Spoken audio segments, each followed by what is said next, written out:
I'm looking in the mirror this morning and I'm thinking I'm 35 years old. I'm married 11 years and I got a boy who's got to sleep in the living room because I got nothing, eh? Nothing to give him but stories. Like on how rich white people live, eh? Eat your eggs, Wally. Damn these eggs. Damn all the eggs that ever was. And go to work. I'm trying to talk to you about me.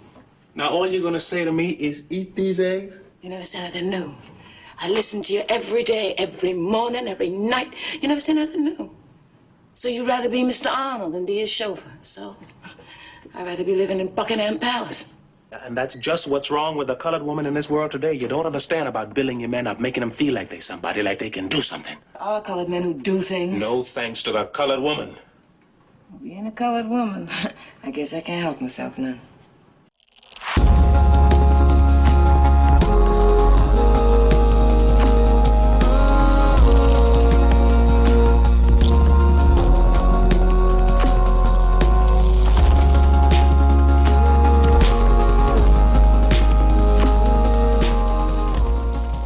Welcome back to Movie Buffers. Today we're going to analyze the classic movie A Raisin in the Sun. A Raisin in the Sun is a play by Lorraine Hansberry that debuted on Broadway in 1959. The title comes from the poem Harlem, also known as A Dream Deferred by Langston Hughes. I would like to read the poem to you. Harlem by Langston Hughes. What happens to a dream deferred? Does it dry up like a raisin in the sun, or fester like a sore and then run? Does it stink like rotten meat, or crust and sugar over like a syrupy sweet? Maybe it just sags like a heavy load, or does it explode? Before we talk about the play that turned into a movie, let's get some background on the playwright who brought these characters to life. Lorraine Hansberry. Lorraine Hansberry was born on May 19, 1930 in Chicago. She was a granddaughter of a slave and the baby of 4 children. Hansberry's father was a successful real estate broker, and her mother was a school teacher. Her parents contributed large sums of money to the NAACP and the Urban League. In 1938, Hansberry's family moved to a white neighborhood and was violently attacked by neighbors. They refused to move until a court ordered them to do so, and the case made it to the Supreme Court as Hansberry versus Lee, ruling restrictive covenants illegal. Hansberry attended the University of Wisconsin in Madison to pursue a major in writing, yet after 2 years, she decided to drop out and move to New York City in 1950. In New York, Hansberry attended the New School for Social Research and then worked for Paul Robeson's progressive black newspaper, Freedom. By 1956, Hansberry quit her jobs and committed her time solely to writing. In 1957, she joined the Daughters of Beneatha, the first lesbian civil and political rights organization in the United States. Lorraine contributed letters to their magazine called The Ladder about feminism and homophobia. Her lesbian identity was exposed in the articles, but she wrote under her initials LH for fear of discrimination. Hansberry wrote The Crystal Stair, a play about a struggling black family in Chicago, which was later renamed A Raisin in the Sun, from a line from Harlem, the Langston Hughes poem. The play opened at the Ethel Barrymore Theater on March 11, 1959, and was a great success, having a run of 530 performances. It was the first play produced on Broadway by an African-American woman, and Hansberry was the first black playwright and, at age just 29, the youngest American to win a New York Critics Circle Award. The film version of A Raisin in the Sun was completed in 1961, starring Sidney Poitier, and received an award at the Cannes Film Festival. In 1964, Hansberry was diagnosed with pancreatic cancer. She died on January 12, 1965. She was only 34 years old. The story tells of a black family's experiences in South Chicago as they attempt to improve their financial circumstances with an insurance payout followed the death of the father. The New York Drama Critics Circle named it the best play of 1959, and in recent years, publications such as The Independent and Time Out have listed it among the best plays ever written. With a cast in which all but one character is black, A Raisin in the Sun was considered a risky investment, and it took over a year for producer Philip Rose to raise enough money to launch it. There was a disagreement about how it should be played, with the focus on the mother or the focus on the son. When the play hit New York, Portier played it with the focus on the son and found not only his calling, but also the audience were enthralled. The film begins the morning before the mother, Lena Younger, is to receive the insurance payment of $10,000 from the death of her husband, Walter Lee Younger. Her son... My first day home, Ruth. I'm gonna sit this body down and let it rest. Just let it rest from here on in. And thank my husband's sweet memory for making it all possible. You know, Big Walter always hated the idea of being a servant. Always said man's hands wasn't meant to carry nobody's slop jars or make their beds.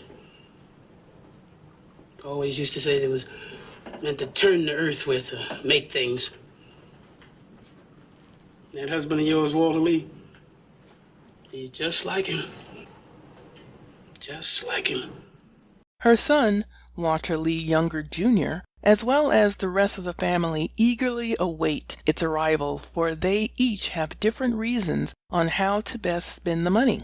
The daughter, Beneatha, wants to use part of it to pay for her medical school tuition. The grandson, Travis, just wants his own bedroom. Her daughter-in-law, Ruth, wants to use it to move to a better place. And her son, Walter, wants to invest in a risky business venture with his friends. Lena wants to help her daughter with her tuition and take the rest to buy a new home in a better neighborhood for the family. But what she absolutely does not want to do is invest in her son's business idea of opening up a liquor store. The story unfolds mainly with a struggle Walter Lee has to convince his mother to help him.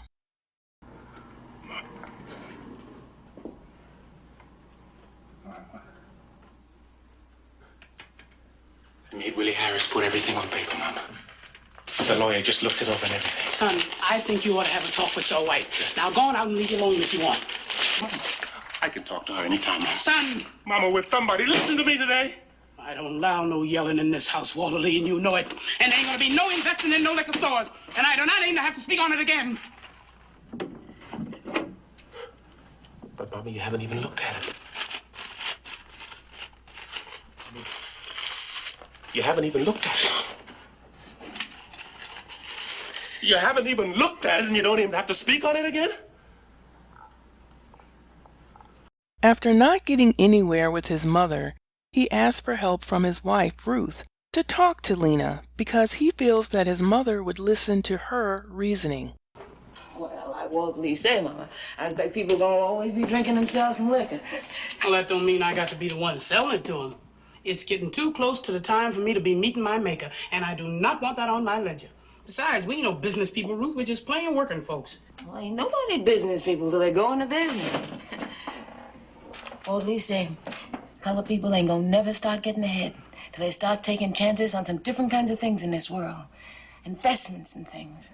What's done got into you, girl? Walter Lee done finally sold you on investing. No. Mama, something's happening between me and Walter.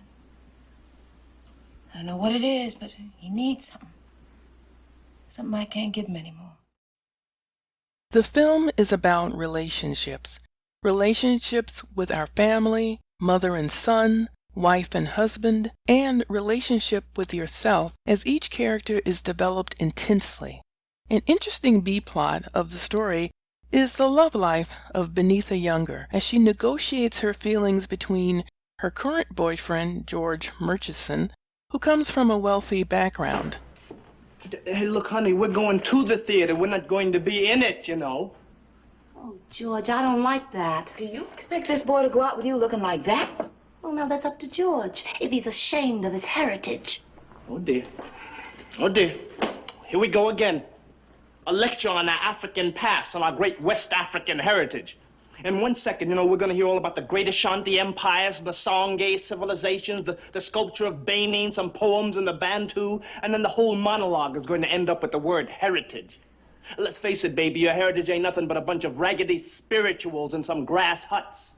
And her other suitor, a Nigerian student, who also comes from wealth, Joseph Asagai. That's enough. Tuck it here. Nice.